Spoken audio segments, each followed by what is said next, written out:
So let's get right to the top three things you need to know as the clock hits 9 a.m. Stock futures looking a little mixed heading into the final trading days of 2022. Will a Santa Claus rally appear and lift a market that's been weighed down by recession fears? We're breaking down the worst year for stocks since the financial crisis. Plus, China scrapping COVID rules for international travelers, signaling the end of zero COVID. China stocks rallying on the back of the news. And travel chaos. Thousands of flights canceled across the country following a deadly winter storm. Southwest Airlines feeling the brunt of it.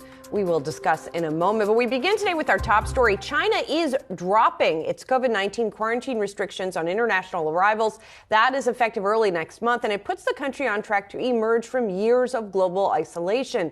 Inbound travelers will no longer be required to quarantine upon arrival, a change from the current requirement of an 8-day quarantine. That 8-day quarantine currently in place where you have to do 5 days in a hotel and then 3 days at home. That is going away for the nation, effective, I believe, on January 8th. So this is a big change, you know, and it's so interesting to me, Jared, because there has been all of this anticipation about China removing its curbs. And it's happened, I think, much more quickly and sort of abruptly than most China watchers even had anticipated. I think abruptly is the key word here, because after President Xi had secured an unprecedented third term, that COVID zero policy just began to become unwound on a very quick basis, and we saw it in fits and starts. But you take a look at the screen there, we're seeing deaths and cases shoot up.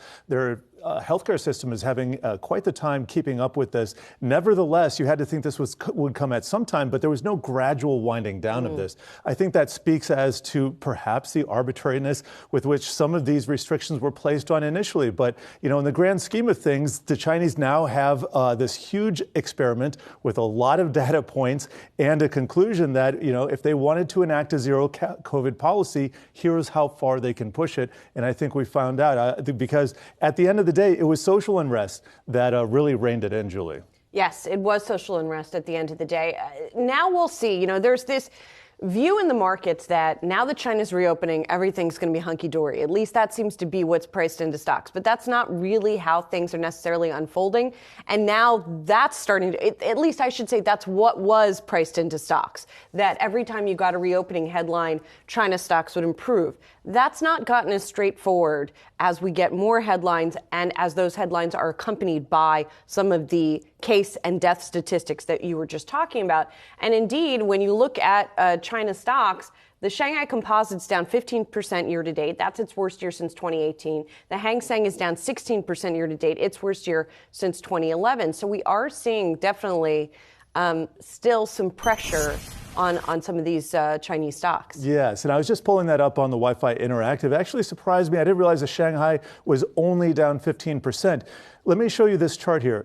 The Chinese market here, this is the Shanghai is an imperfect measure of the entire stock market, but it basically it bottomed in the early part of the year, the second quarter, and then it had a retest. Now you compare this with what happened with the NASDAQ, and it was off to the races to the downside by the middle of the year, also making lower lows very recently. The Chinese stock market effectively bottomed much earlier before U.S. stocks, and so that's why we look at some of these heat maps. I'm going to show you the Chinese golden dragon components here. Let me take these overnight quotes off just so I can give you a good idea of what's going on. I'll sort by year-to-date performance and then give you, there we go. As you can see, some of these names came back towards the end of the year, but let me just show you. This is, by the way, this is year-to-date. It's surprising that any of these names are in the green, but here's what happened over the last month. So a lot of these names had been front run, so I think we've seen the bulk of the gains probably accrue to some of these early risers here, and we'll have to see what happens in the new year. But now it's really incumbent upon the Chinese healthcare system to absorb all these increases because that was a putative reason for all these measures in the first place. So we'll have to see where the stress points are there. Yes, we will indeed. We'll also have to see how this affects global supply chains, which we're going to talk more about later in the show.